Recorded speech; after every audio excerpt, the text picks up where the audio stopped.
Commentary کے بغیر cricket ادھورا ہے۔ کمنٹری کسی بھی کھیل میں دلچسپی پیدا کرتی ہے۔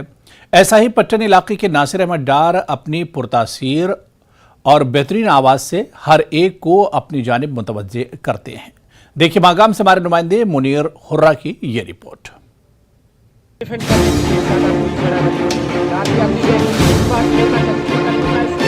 کرکٹ کے شائقین کے لیے کمنٹری کے بغیر کرکٹ ادھورا ہے۔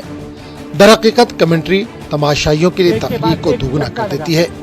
شمالی کشمیر کے پٹن سے تعلق رکھنے والے 29 سالہ ناصر احمد ڈار کمنٹری کی دنیا میں اپنا نام کما رہے ہیں۔ ناصر احمد ڈار کے کرکٹ کمنٹری نے سوشل میڈیا کے ساتھ ساتھ مختلف میدانوں میں دھوم مچا رکھی ہے۔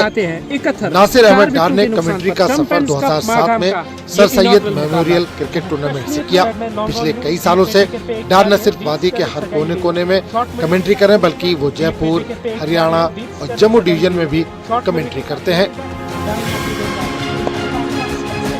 2006 میں نے اس کی شروعات کی ہے۔ 2006 سے لگاتار میں کمنٹری کرتے آیا ہوں، اور اس سے پہلے تو آف لائن کمنٹری ہوا کرتی تھی، اور پھر یہ جو ٹرینڈ آیا سوشل میڈیا کا اور آن لائن کوریج ہم نے دینی شروع کی۔ ناصر ڈار کو ہندی کرکٹ کمنٹیٹر ونیت گرگ سے کمنٹری کرنے کی تحریک ملی۔ کئی بھارتی کمنٹیٹروں نے ان کی کمنٹری کو سراہا بھی ہے۔ میں ونیت کا دیوانہ ہوں، ونیت گرگ کا، اور اسے سننا پسند کرتا ہوں۔ ایک بار حالانکہ میری بات بھی ہوئی ہے اس سے، اور کیا غلطی تھی مجھ میں، کس پہ انہوں نے ورک آؤٹ کرنے کے لیے کہا، میں تو کر رہا ہوں۔ اور ملند واگلے جو انگلش کومنٹیٹر ہے AIR کے، اور ان کو میں نے ایک بار اپنی آڈیو کلپ تو فارورڈ ضرور کی تھی، انہوں نے سنا۔ پھر ان کا ایک بار وہ ٹویٹ بھی آیا تھا جس میں انہوں نے کہا تھا کہ میں تو چاہتا ہوں کہ ایک دن میں مائک شیئر کروں ناصر ڈار کے ساتھ۔ کشمیر میں جگہ جگہ کرکٹ شائقین ان کی تعریف کر رہے ہیں۔ ناصر احمد ڈار جموں کشمیر کے دیگر جگہوں پر کرکٹ میچوں کی لائیو کمنٹری کرتے ہیں، جس سے ہزاروں لوگ لائیو دیکھتے ہیں۔ یہاں تک کہ جو لوگ کرکٹ کے بارے میں نہیں جانتے وہ بھی اس کی روانی اور خوبصورت آواز سے متاثر ہوتے ہیں۔ ناصر ڈار صاحب نے بڑا عروج کمایا ہے اس میں، اور اس کی جو آواز میں مٹھاس ہے وہ ایک دم دل کو کھینچنے والی ہے۔ ناصر احمد ڈار نہ صرف کمنٹری کرتے ہیں بلکہ انہیں اس پیشے سے روزگار بھی حاصل ہوتا ہے۔ کرکٹ کھلاڑیوں کا کہنا ہے کہ اس پیشے سے منسلک افراد کو روزگار بھی حاصل ہوتا ہے۔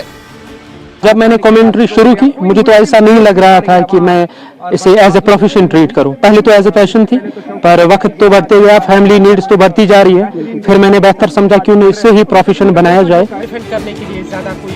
ناصر ڈار نے سائنس میں گریجویشن اور سیاسیات میں پوسٹ گریجویشن کی ہے، جس کے بعد ٹورزم اور ٹریول مینجمنٹ میں بھی پوسٹ گریجویشن کیا ہے۔ انہوں نے شیر Kashmir university of agriculture science and technology Kashmir سے لینڈ اسکیپنگ اور گارڈننگ میں ڈپلوما بھی کیا ہے۔ یہ حرف مولا ہے، اور اگر کرکٹ کے ساتھ ساتھ یہ کمنٹری کر رہے ہیں اور مختلف گیمیں جو ہیں یعنی فٹ بال ہو، ہاکی ہو یا باقی جتنے بھی گیمز ہیں ان کی کمنٹری کر رہے ہیں، اور کافی یعنی سنجیدہ ہے، اور یہ کہہ رہے ہیں کہ جو انٹرنیشنل لیول کے کمنٹیٹر ہیں ان کا پیار ملا ہے، ان کی گائیڈنس ملی ہے، ان کی سربراہی ملی ہے، اور اسی کو لے کر یہ یہاں مختلف گراؤنڈز میں یہ اس طرح کی کمنٹری کر رہے ہیں۔ اور ضرورت ہے اس طرح سے جوانوں کو آگے آنا چاہیے، اور اس طرح کے اندر جو جوانوں کے اندر جوش ہے، جذبہ ہے، صلاحیتیں ہیں، ٹیلنٹ ہے، چاہے کسی بھی گیم کو لے کر وہ آئے، ان صلاحیتوں کو، اپنی ٹیلنٹس کو نکھارے، تاکہ آنے والے وقت میں وہ ہمارے سٹار بنے، ملک کا نام، جموں کشمیر کا نام روشن کر سکیں۔ نیوز 18 جموں کشمیر کے لیے میں ماگام سے منیر حسین حرہ۔ اور چلیے اس وقت بڑی خبر کرال